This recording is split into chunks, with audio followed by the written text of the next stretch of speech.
Hello everybody. Sorry about that. There's a quick little loudness. Hello everybody, and welcome to Conversations with Authors. Today we bring to you Linda Greenhouse, author of Justice on the Brink. I'm certain a lot of you are very excited, but as always, before we get into our authors properly, allow me to welcome you to Conversations with Authors. If you've seen one of these events before, well then, welcome back. We're glad to see you again. But if you have never been here, then Book Passage is an independently run bookstore out of the San Francisco Bay Area, and as we are now streaming on YouTube, and will continue to do so in the future, please consider subscribing by clicking the subscribe button just below the video. We are gearing up to have a number of in-person events in our San Francisco and Corte Madera stores. They've been very, very great. But subscribing on YouTube here is completely free to you, and I know that there are many, many of you that aren't from the Bay Area, so it'll save you the plane ticket. And it's very, very nice and helps us know that we're doing a good job. If you would like to check out our upcoming events, and perhaps you can make a couple of the in-person ones, you can find our email newsletter at bookpassage.com, and you can also find our event calendar there as well. If you'd like to check out any of our speakers' books or anything else that has happened to be mentioned here tonight, you can find it in the description just below the video. It's the very first link that says buy the book. Or you can find it, I'll have it linked in the top of the chat in just a minute. And last, if you have any questions for tonight's speakers, please take the time to write them in the YouTube chat. It's just to the right of the screen or just below the screen, and please write them as you think of them. I'll tell you, it is very, very often we'll get to the last maybe 2 minutes of the stream, and people will start flooding it with questions, and we won't have time to get to all of them. But if you write them as they come up, we'll answer them as they come in. That's it. Now allow me to introduce Linda Greenhouse and David Ebershoff. Linda Greenhouse has reported on and written about the Supreme Court in the New York Times for more than 4 decades, earning numerous accolades, including a Pulitzer Prize. She currently writes an She currently writes an opinion column on the court and teaches at Yale Law School. She lives in New Haven, Connecticut, and Stockbridge, Massachusetts. David Ebershoff is the vice president and editor-in-chief of Hogarth Books, which is Random House's boutique literary imprint, and an executive editor at Random House. He has edited 3 Pulitzer Prize winners, a winner of the National Book Award, and more than 20 New York Times bestsellers. He's also a novelist, as if that weren't enough. And his books include The Danish Girl, yes, that one, and the #1 bestseller, The 19th Wife. Additionally, he is the editor for Linda Greenhouse's Justice on the Brink, which we're here for today. Thank you, everybody, for coming out tonight. I'm delighted to see all of you here, and I'm delighted to see the number of people that are pouring in as well. Thank you for sticking around for the show. Now, let me hand it over to our speakers today. Welcome, David. Welcome, Linda. Thank you, Nick. Thank you, Book Passage, for having us. It's such a great store in the Bay Area. I've been there several times, and I look forward to visiting again. And Linda, it's really great to be with you. Happy publication week. Justice on the Brink came out on Tuesday. And it's one of my favorite books that I've ever worked on because you are one of the smartest people I've ever worked with. I have to say, to those of you who are tuning in, welcome. And as Nick said, we really welcome your questions. So put them in the chat box and we'll try to get to them. As you might know, Linda is a legend. As Nick said, she's been covering the Supreme Court for more than 4 decades for the New York Times. And the statistic that I like to talk about with Linda is that she's been writing and covering the Supreme Court longer than any of the current justices have been on the court. So she's been there before they were. And it's that context and historical knowledge that informs her writing. I've been a reader of Linda's for decades, and it's one of the reasons I really wanted to work with her on her new book, Justice on the Brink. So Linda, welcome and congratulations. Well, thank you. And people might be sort of amused to know that you and I have never met face to face, although we had a very intimate relationship during now close to a year. Yeah, I sometimes forget that, Linda, because we have talked about a lot and we're going to talk about a lot tonight, but maybe a place to start would be a brief reading from the book. Do you want to set it up for us? Sure. So I'll start with page 1. The first few paragraphs, it's a prologue, and the title of it is The Chosen One. The late October sky had grown dark, but the lights aimed at the White House were so bright that on the Truman balcony it might have been high noon. She stood bathed in the glow, the President of the United States by her side, he bundled in a heavy coat against the evening chill, and she in a short-sleeved black dress that brushed the top of her knees. Her light brown hair fell straight to her shoulders. She looked younger than her 48 years. Barely an hour earlier, by a near party line vote of 52-48, with all Republican senators except Susan Collins of Maine voting in favor and all the Democrats voting against, the Senate had confirmed her to a Supreme Court seat that had been empty for the mere 5 weeks since the death of the woman who had occupied it for 27 years, Justice Ruth Bader Ginsburg. Not for 151 years had the Senate confirmed a Supreme Court nominee without a single vote from the minority party. For the Democratic senators who had refused on principle to show up for the Judiciary Committee vote, filling a Supreme Court vacancy on the very eve of a presidential election was an illegitimate exercise of power. But to Senator Mitch McConnell, Republican of Kentucky, the majority leader, who during the past 4 years had shepherded more than 200 of President Donald Trump's nominees to their life tenured seats on the federal bench, it was the reason he was there. Moments before climbing the stairs to the balcony, the newly confirmed nominee had stood on the south portico of the White House in front of 200 invited guests seated on the south lawn. Her husband held a Bible as Justice Clarence Thomas administered the constitutional oath required of all federal officials. She had chosen the court's most outspoken conservative, its only Black member, for this special honor. No other Supreme Court justices were present. In addition to the constitutional oath, federal judges also take the judicial oath, in which they promise to, quote, do equal right to the poor and to the rich. Chief Justice John Roberts would administer that oath the next day in a discreet ceremony at the Supreme Court.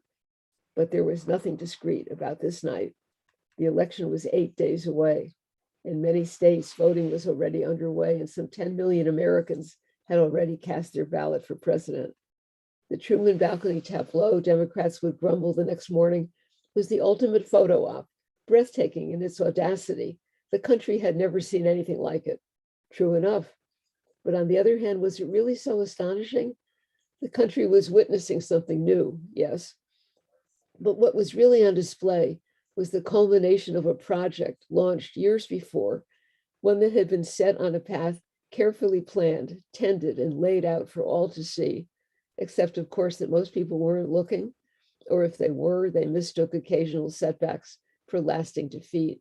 It was a project to take back the Supreme Court, and the woman on the balcony was its instrument. She was Amy Coney Barrett, the chosen one.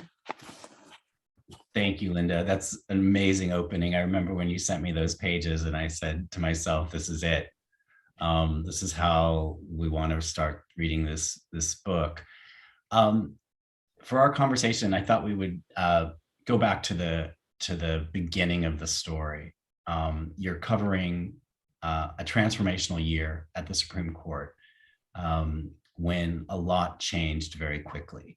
And that story begins in July 2020. Could you remind us where the Supreme Court was at that point in time and what was happening? Right. So just for a little context, and what the book really is a month-by-month chronicle of that year. So every chapter is a month.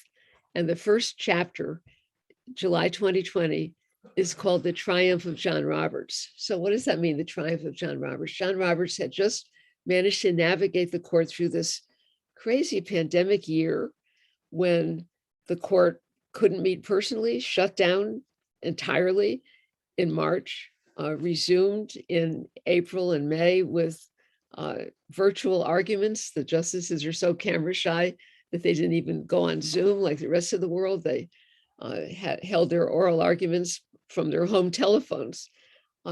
Roberts had managed to navigate not only the logistics of that, but he was on the winning side in every important case. Sometimes he had the four justices to his left, That was the senior Associate Justice, Justice Ruth Bader Ginsburg, senior among the liberals, Justice Stephen Breyer, Justice Sonia Sotomayor, and Justice Elena Kagan. He sometimes voted with them and they prevailed. He more often voted with the four conservatives to his right. He was the man in the middle. He was the man with the power. And so he must have felt at the end of July 2020, like king of the hill. It was just going his way. It was rare that a Chief Justice of the United States had been so in sync with his court, with only two rather minor dissenting opinions out of every case that the court decided that term. So that's how July ended. And why would that be important to Justice Roberts to be at the center of the court and to, in some ways, control the court? Why would that have been important? So, the Chief Justice, the office of the Chief Justice is a strange one. He's Chief Justice not of the Supreme Court, as sometimes often people mistake the title. He's Chief Justice of the United States. He's in charge of the entire judicial branch. But yet, within the Supreme Court building, he only has one vote. He can't tell anybody else what to do. He's just one vote out of 9. So he may have certain powers of persuasion or not. Others may be more persuasive or not.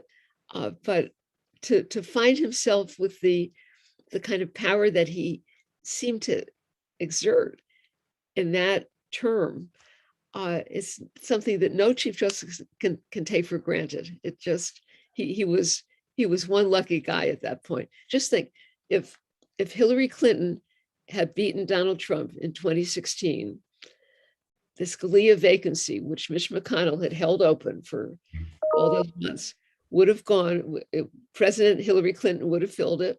It would have certainly gone to Justice Scalia's left, and John Roberts would have been in the minority on his own court. He's a very conservative judge. He would have had 5 justices to his left, and he would have had very little running room for himself. So then in the court, the term ends, it's the quiet of the summer, and it's September 2020, and Justice Ginsburg dies, and everything changes. Everything changes with her passing. What did you first think when you heard of her death? It was Friday night. I was having a family dinner. I got the phone rang, and it was a producer from MSNBC who said, "Can you come on tonight to talk about the latest news?" I said, "What's the latest news?" So Justice Ginsburg had died.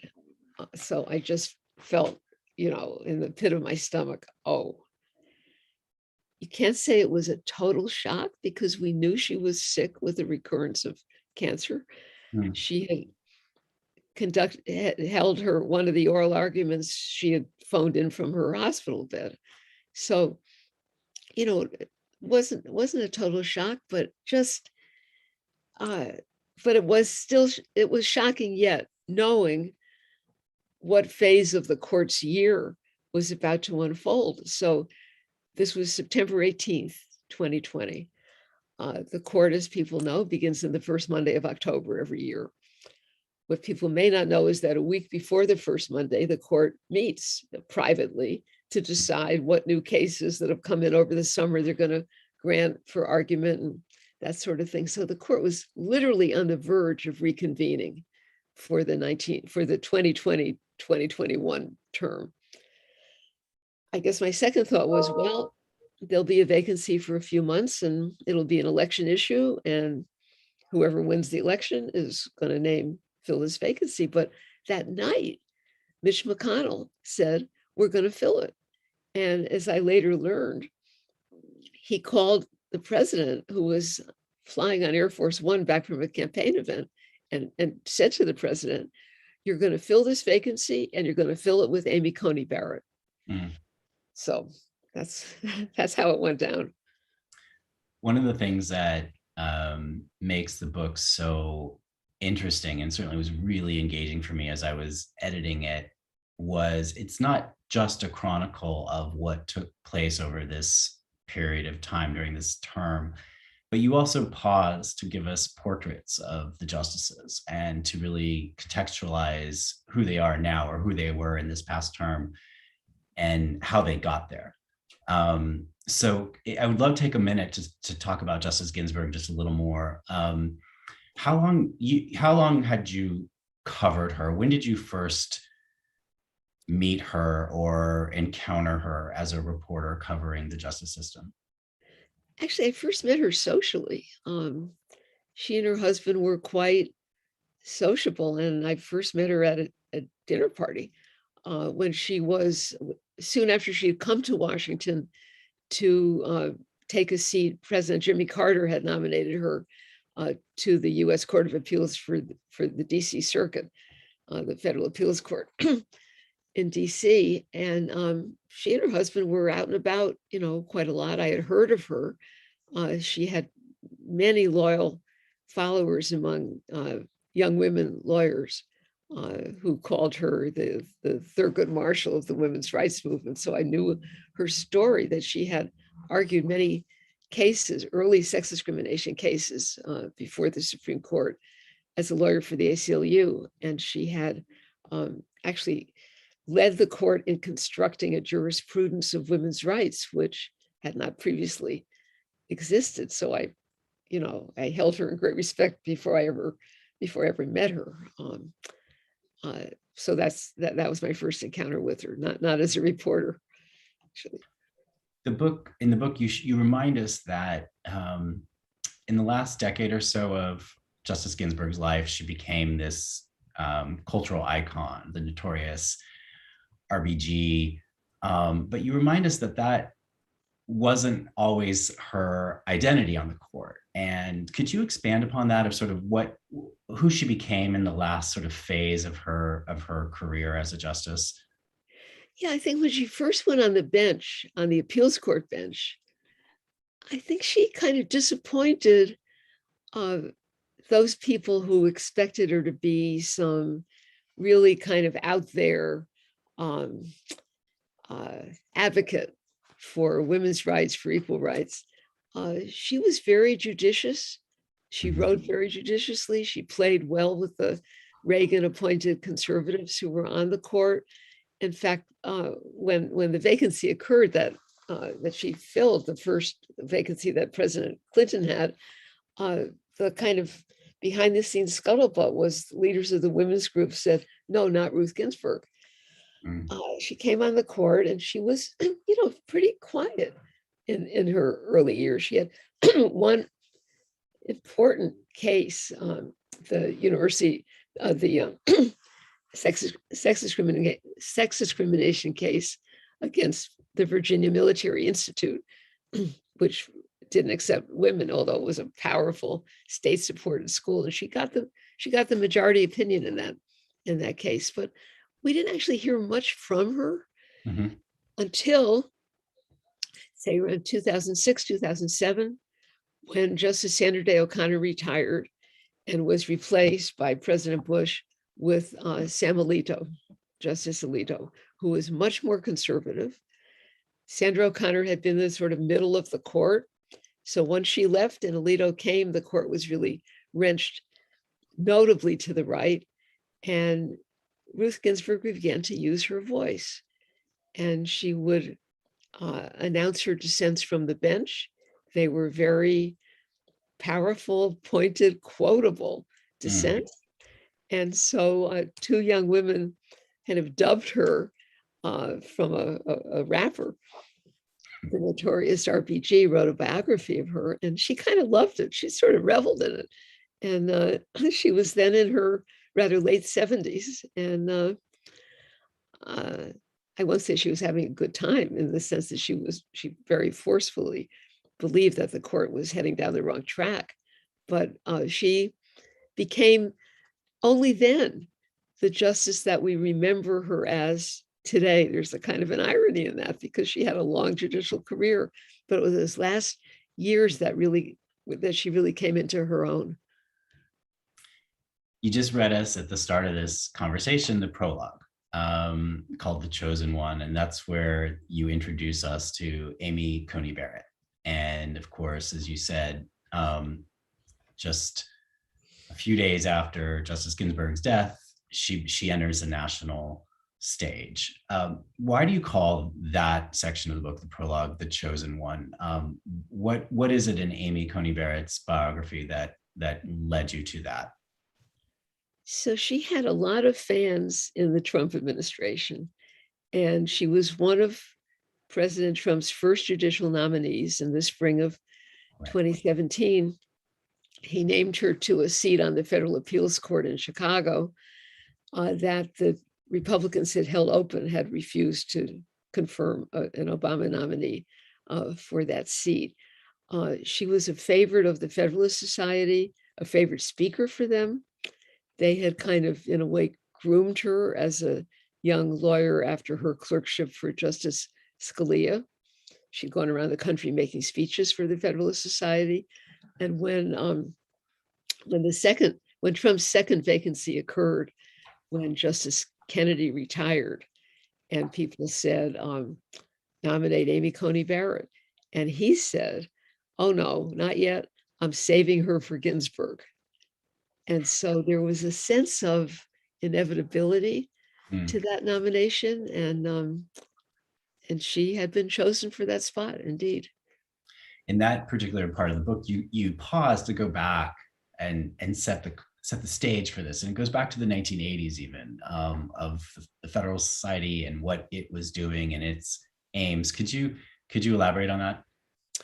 Yeah, so the aims of the Federalist Society, which was founded by a small group of conservative law students at Yale Law School and at the University of Chicago, who felt that their point of view was just not being reflected by the faculty, by the curriculum, by the chit chat around school. The aim of this group was to grow and empower the next generation of conservative law students who would become lawyers, who would become judges. It was sort of take back the judiciary, and it was very focused. It became very well funded by powerful right-wing foundations. And as people may know, in the Trump administration, Trump named more than 200 judges to the federal courts. I don't think one of them had not been vetted by the Federalist Society. So this was a very, very powerful group. And Amy Barrett had not been a member when she was in law school at Notre Dame, but very quickly, as she began her career, she was affiliated with FedSoc, as it's known. And as I said, went around the country giving speeches. The FedSoc puts on a lot of programming where they mix it up with liberal speakers and conservative speakers with panels, because they claim not to be political, not to have an ideology. So, I don't want to suggest she was giving rip-roaring conservative ideological speeches. She wasn't, but she was a really kind of a showpiece for them, because she's very articulate and very appealing in a setting like that. Do you paint this story, you give us a story of how this has been planned over decades. That they've set the groundwork for somebody like Amy Coney Barrett to come along and to fill the right seat at the right time. And it's almost as if there's these large forces that are shaping her destiny. But she's a very bright woman herself. So do you have any thoughts about how she embraced that role, or tweaked that role, or how did she respond to that role that people had placed onto her? Well, I think she played it pretty straight. She had quite a long career teaching at her alma mater, going around the country, giving her talks, not getting anybody very upset, but staying on the screen. But what actually, I think, and I wrote in the book, projected her onto a public screen that she would not otherwise have been on, was actually a bit of luck for her, a kind of a random thing. So it's known that she is a very conservative Catholic and grew up in a sort of Catholic offshoot of the church, with some very conservative practices. So when she was named to the Seventh Circuit, to the appeals court, Senator Dianne Feinstein, Democrat of California on the Judiciary Committee, asked her about would she be able to set aside her religious convictions if they conflicted with where the law would be taking her or should be taking her in a given case. And Senator Feinstein used a phrase. She said, "I feel that the dogma lives loudly within you." Well, that was a bit of a red flag. And Senator Feinstein was strongly criticized for breaching what I call in the book the last taboo in American society, which is religion. You can question somebody about their sexual identity, their gender identity, their politics, their bank account, everything, but not their religion. So this put Amy Barrett on the screen as kind of a victim of discrimination. And I gather, or I say in the book, in the gift shops, in Catholic, in churches and Catholic organizations, the slogan on mugs and T-shirts, "The dogma lives loudly within me," and so on. So it just this random thing, this phrase that she really had nothing to do with, put her gave her a lot more visibility, I think, than she otherwise would have had. You, in some ways, compare her replacing Justice Ginsburg to Clarence Thomas replacing Thurgood Marshall. Could you tell us why you think that? Well, of course, when Thurgood Marshall retired, the first President Bush really had no choice but to find an African-American nominee to replace him. And there were not all that many obvious choices on the Republican side of the street. And in finding Clarence Thomas, he found somebody who really stands for pretty much the opposite of everything that Thurgood Marshall stood for. So the reason that Donald Trump was, quote, saving Amy Barrett for the Ginsburg seat was he understood that if Justice Ginsburg left the court, he would be under great pressure to name a woman. He had named a few women, although not very many, to the federal appeals courts, really just a relative handful. There are not huge numbers of conservative women on the courts likely to get a Supreme Court nomination. So there was something very, very logical about Amy Barrett. Now, I wouldn't want to say, it's too early to say, I think, that she is to Ruth Ginsburg as Clarence Thomas is to Thurgood Marshall doctrinally.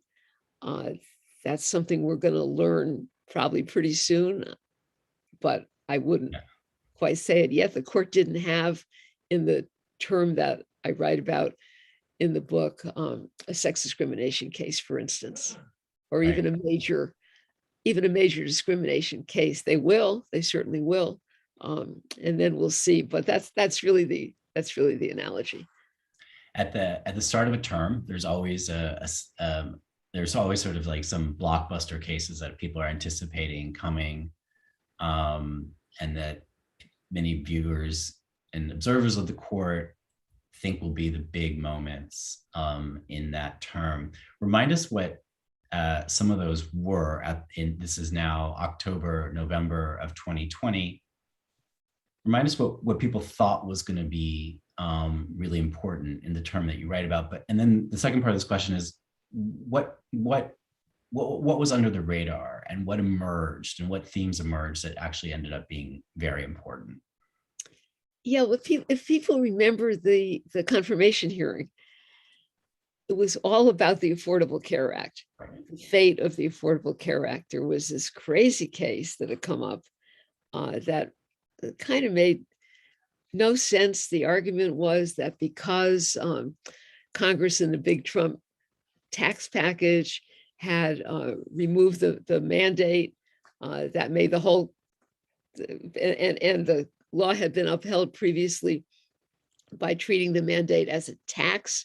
If there's no more mandate, the basis for having upheld the law in the first place goes away and the whole law is unconstitutional. That was kind of the argument that was going on. So the Democrats, in the run-up to Amy Barrett's confirmation, because they were afraid to talk about religion, because they really couldn't ask her about abortion, because obviously she wasn't going to answer, they made it all about the Affordable Care Act. And they were telling the voters who were listening, who of course were going to the polls to vote, not only for president, but for their senators and their Congress people also. If she's confirmed, she'll be the one that will take away your health care. So the Affordable Care Act case was really front and center, and it was argued almost immediately after she joined the court. She missed the first argument sitting, which took place in October, but the Affordable Care Act was part of the November argument sitting. And that was really the one that focused everybody's attention. Then, of course, there was a big religion case that the court had previously agreed to decide. It stayed pretty much under the radar in those early phases, although religion was something that was definitely attached to her. And so it was widely anticipated by the relative handful of people who thought about that case, that she would be a very likely vote to do what that case asked the court to do, which was to overturn a precedent that ironically had been written, a case that had been written by Justice Scalia, but had become very unpopular with the rise of the religious right, a case from 1990 that held that a law, as long as a law was, and these are the keywords, neutral and generally applicable, a claim to religious exercise didn't get you an opt-out. So if you were arguing that your exercise of religion was impaired by a law that applied to everybody, equally to everybody, well, too bad. The free exercise clause of the First Amendment didn't have anything to say about that. So this new case from Philadelphia, the court was asked to overturn that precedent. So that was, I think, the major under the radar case that was kind of ticking along when the term opened.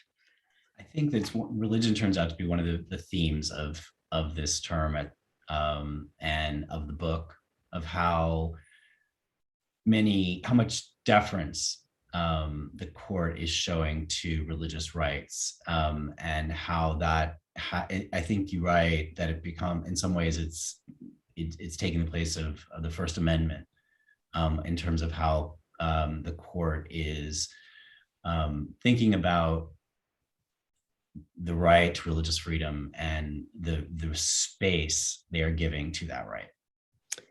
Yes, absolutely. I mean, the deference. So the first major wake-up call for the fact that this was going to be a new court, and I guess it's in the chapter, it's something that happened on Thanksgiving Eve.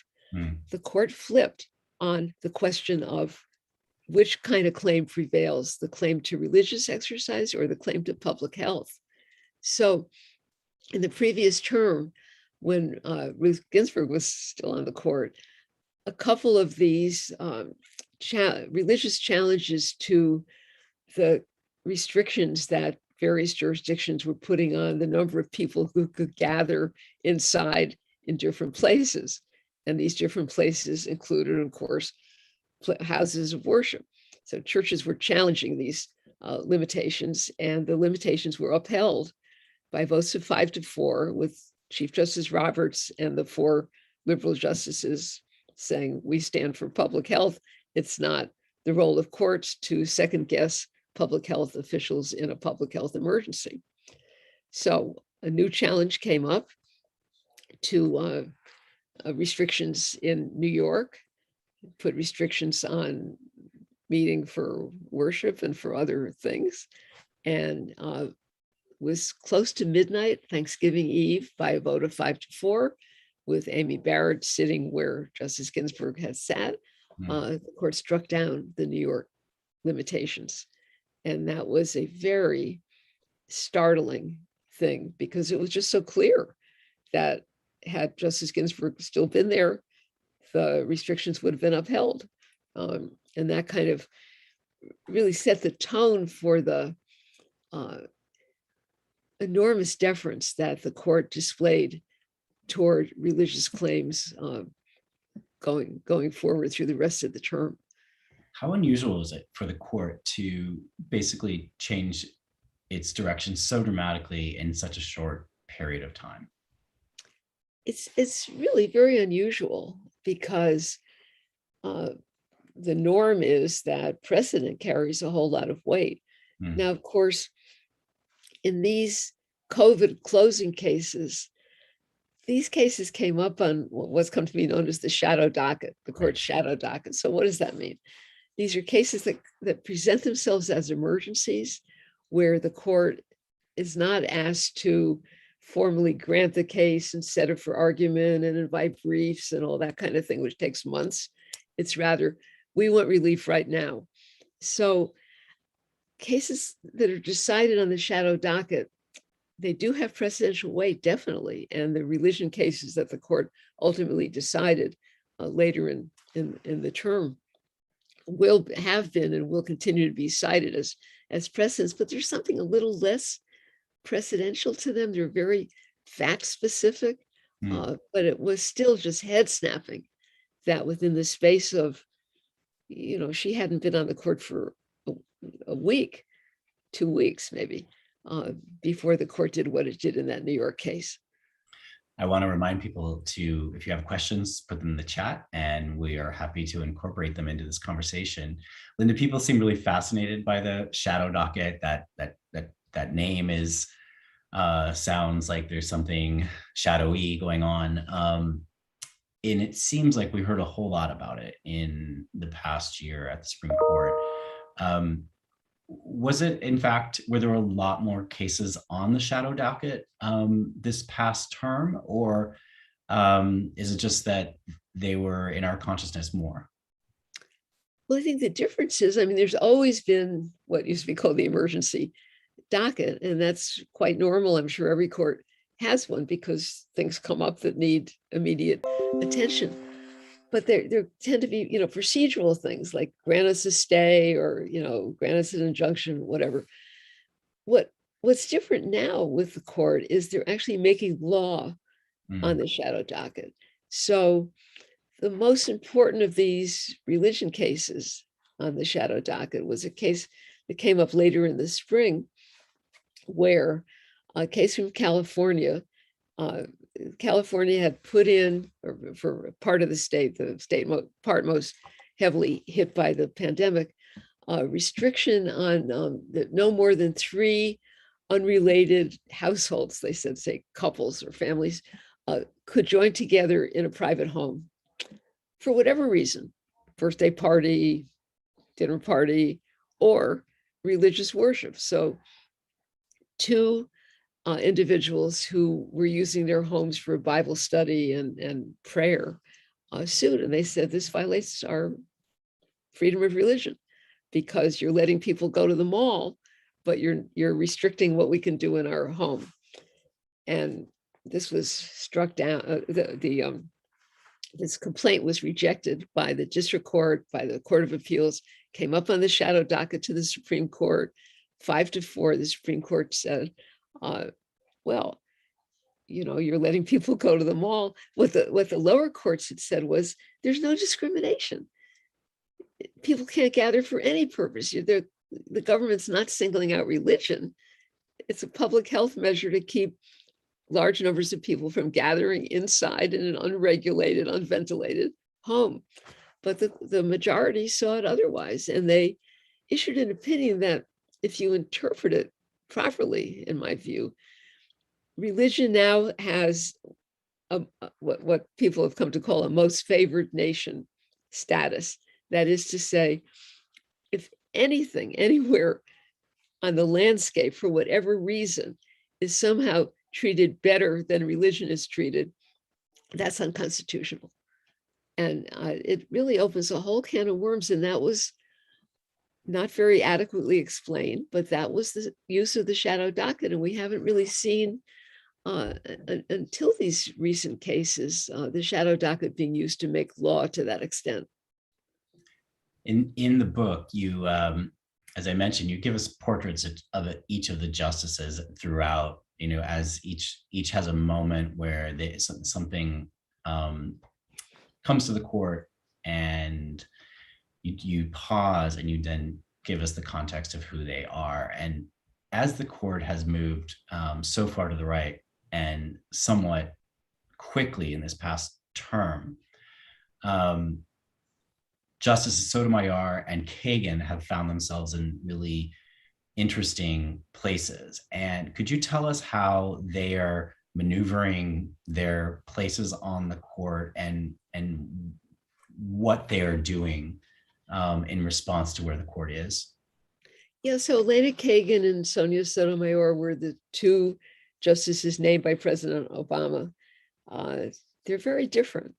So Justice Kagan was dean of Harvard Law School. She was Solicitor General early in the Obama administration. She's a strategist, and I think she sees her role as doing what she can to modulate those on her right, to kind of give them roots for going not as far to the right as their instincts might take them. So she's a compromiser in a certain way, not in everything. I mean, she wrote a vigorous, really quotable dissent from the big voting rights case that came down at the end of this last term, where the court upheld some vote suppression measures in Arizona. But Sonia Sotomayor has carved a very different role for herself. I call her the truth teller of the court. She's not trying to compromise. She's not trying to build bridges. She doesn't have bridges. She sees her role, I think, as the one to kind of speak to history. If she's not going to have an impact inside the court that changes people's minds, she's going to make sure that when history looks back on this era, people understand what occurred. So the main example that I talk about in the book was the amazing series of 13 executions of federal prison inmates that the Trump administration carried out in its last 7 months. All of these cases were handled on the shadow docket. The court didn't stand in the way of any of these executions, which were very shocking in that the federal government had not executed anybody at all for 17 years before this. It was all very political. It was all aimed at the election. At the end of this, what Justice Sotomayor called the expedited spree of executions, she wrote a dissenting opinion where she listed all the names, a kind of say their names exercise from the Black Lives Matter movement. And just, she hadn't changed minds, but she was just going to make sure that this really disturbing episode was going to be remembered for what it had been. I want to pull back, Linda, because you just had such an extraordinary career, and so many of us who follow the court have followed it through your eyes and through your words for a long time. I'd love to ask you about when you first arrived at the court, if you could tell us what the court was like then, when it was, and how it's changed. Yeah, I started covering the court in the late 1970s. Warren Burger was Chief Justice. It really was a very different court, not only because obviously the people were different, but the dynamic was there wasn't a center of the court. There wasn't a swing justice. There wasn't a Justice Kennedy. Many of us just kind of took for granted in the recent 10 or 15 years that there would be Kennedy in the middle, 4 to his left, 4 to his right, and anybody making an argument would have to make it to Justice Kennedy. That wasn't the case. That was really kind of a historic anomaly, I think. So when I started covering the court, there was a group of 3 or 4 justices in the middle. If somebody was trying to frame an argument, it was very hard to take any of that middle group for granted. You had to just, make your best argument and assume you were going to get somebody. The court was certainly growing more conservative because Jimmy Carter, who was president when I started covering the court, didn't get a single vacancy. Another historical anomaly. He didn't get one appointment to the court. Ronald Reagan came in and promptly got a bunch. So the court was definitely changing, but it was changing by increments. It wasn't lurching in the way that we saw when Sandra O'Connor left, and that we've seen in the changes since then. You arrived, as you said, before the first female justice, Sandra Day O'Connor. What was it like for women at the court as a female reporter? As were there many female attorneys arguing cases? It must have been a different place for women. Well, as a reporter, it was actually very, very nice. It was a very co-ed press corps, much more so than where I had previously been. I was covering the New York State Legislature in Albany, which was a very kind of macho environment. But no, there were a number of women covering the court. Of course, there were no women on the court, and it was extremely rare to see a woman arguing before the court. That's still not a very common thing. I think women have only about maybe a quarter of the arguments, and most of those women are in the public sector, representing governments at various levels. So that's still an issue, but people may not remember how how dramatic Sandra O'Connor's arrival was, because not 3 years before she came on the court, there had been a Broadway play, you might remember, called First Monday in October, and it posited that a woman had come on the court, and this was regarded as so strange. It was a comedy. It was played for laughs, the notion that there would be a woman on the Supreme Court of the United States. And then all of a sudden there was Sandra Day O'Connor.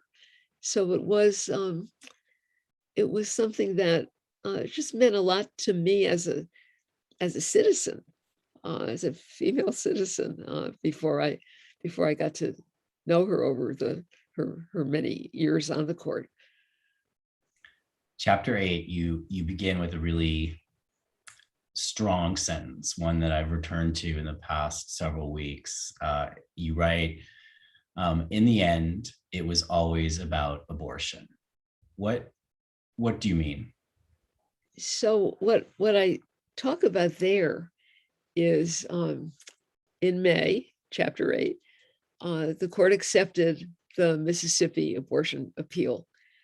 Mississippi's 15-week abortion ban had been struck down by the 2 lower courts, which of course they had to strike it down because it's flatly unconstitutional unless the court reinterprets the Constitution.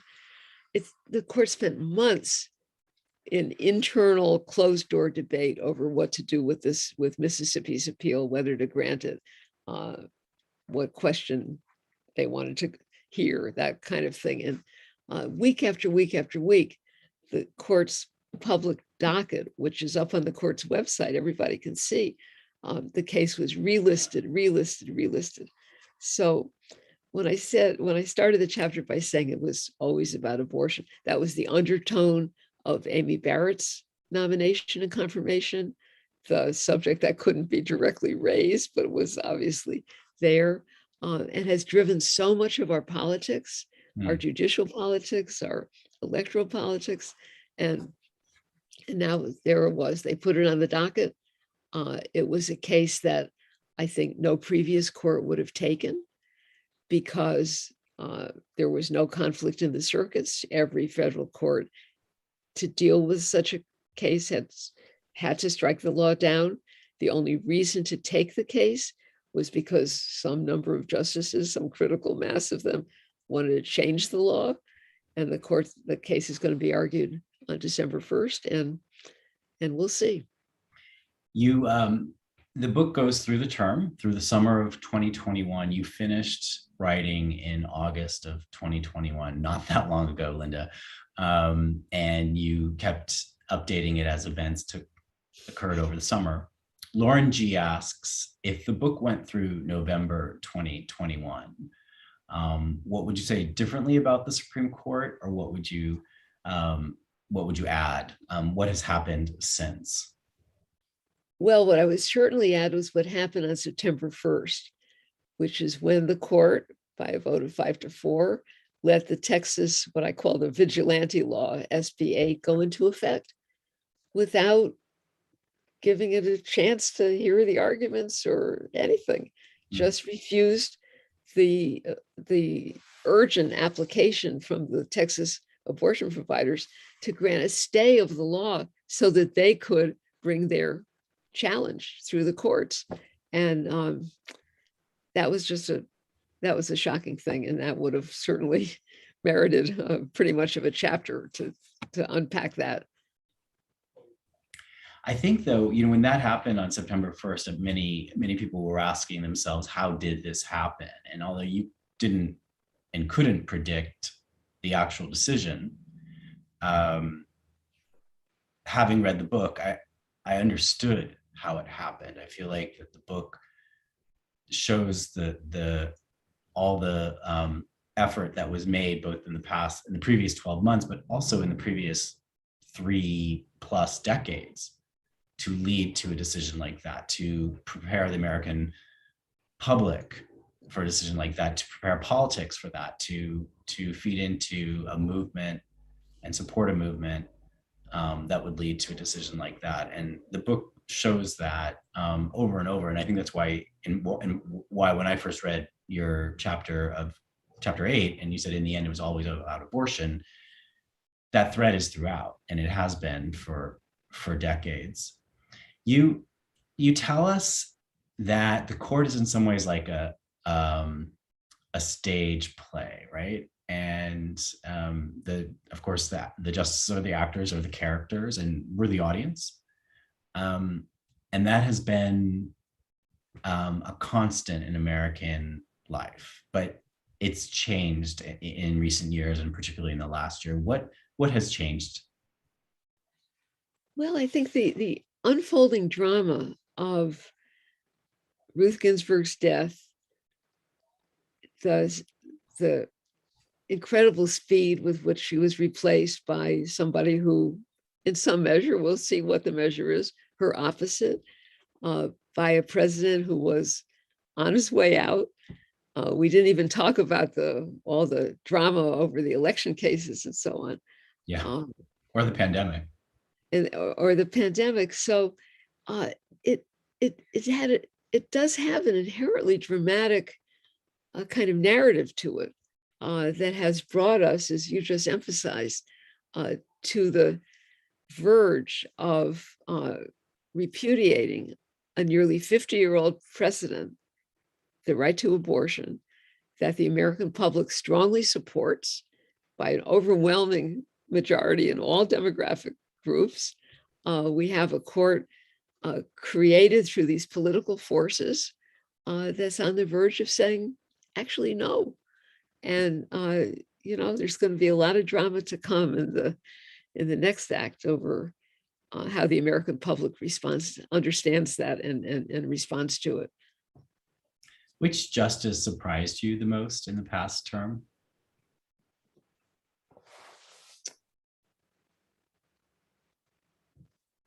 That's trying to think of what surprised me the most. I guess it was Alito, which I know sounds kind of strange coming from me because I haven't actually had a very admiring view of his tenure, but his willingness to speak openly about his agenda for elevating religion and his sense of victimhood. He gave, as I say in the book, it's in the November chapter, he gave a speech to the Federalist Society, which was usually a private event, but it was on Zoom because of the pandemic. So we all could tune in, which of course I did. And it was what I call the grievance conservatism. He is so out there with his anger that here he's been on the court since 2006 and he doesn't win every case. And he's really upset about it. I think I found that, I didn't find it exactly uplifting, but I certainly found it surprising. Just want to remind people, if you have any questions, we're happy to try to answer them. You wrote the book, Linda, in real time, more or less. As these events were unfolding, you were writing the pages that I read and that we now read. Could you just talk about that process and what it was like for you to plan to write this book and how you did so? Well, in a way, it was like doing journalism between hardcovers with the added benefit of being able, as you've said, to go back deeply into context and step out of the story, regularly to make sure that readers would understand where these issues were coming from, where these individuals were coming from. But I basically worked every day, and the kind of the sort of challenge of it was I knew from the beginning I was going to be very honest about it. And when the month was over and the chapter ended and I had analyzed an argument or the kind of run up to a case or something in a certain way, I wasn't going to go back and fix it when the manuscript was coming to an end to make myself look smarter. So for instance, with the Affordable Care Act, it was clear that the court was not going to get rid of the Affordable Care Act after that argument. But did I say in that chapter exactly what route they were going to take? No, they took a route that actually surprised me. So people can read it sort of as I lived it, as an observer of the court. I wasn't at the court. Nobody was at the court. The court was closed. So I was reading it from, I think I said to you once, this book took me 7 months and 30 years to write. So just being able to draw on everything I had observed back in the days when I actually was at the court every day. But you're being a bit modest because we talked about certain themes and planting seeds for narrative outcomes, hitting certain notes of subjects that the court would be addressing that might turn out to be relevant. And, you would make sure you brought something up in October or November, hoping it would pay off narratively in May or June. And it really did. So because you've been observing the court for so long, you really could anticipate a lot of where it was headed in this time period. Some people have said to me, it has a ticking clock element to it, that the narrative reads like there's a ticking clock, like we're moving in a way towards a certain destination that is going to be very powerful. And you do that by telling a story that has that real-time feel to it. Maybe one more question, Linda. Barbara Solomon asks, could Ms. Greenhouse comment on flaws in reasoning of the court's Heller decision on Second Amendment rights, which is vulnerable to being overturned by a future court? Do you want to tell us what that is, Linda? Yeah, and that gives me a chance to say something I wanted to say in answer to your, in response to your last comment. So Heller was the case in 2008 that for the first time in the court's history interpreted the Second Amendment to grant an individual right to own a gun.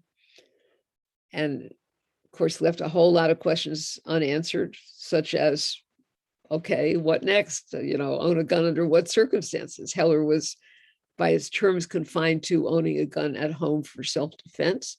But what I was going to say in response to your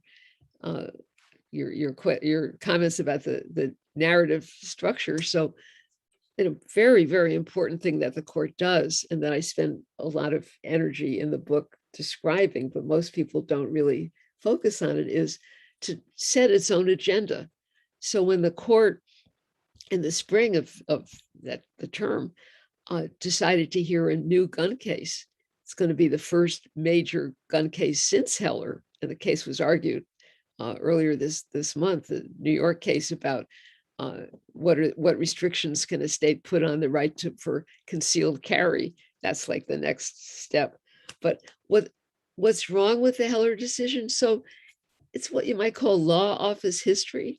If people know that phrase, it means a reading of history that's a tendentious reading of history aimed at getting a result that you want to get.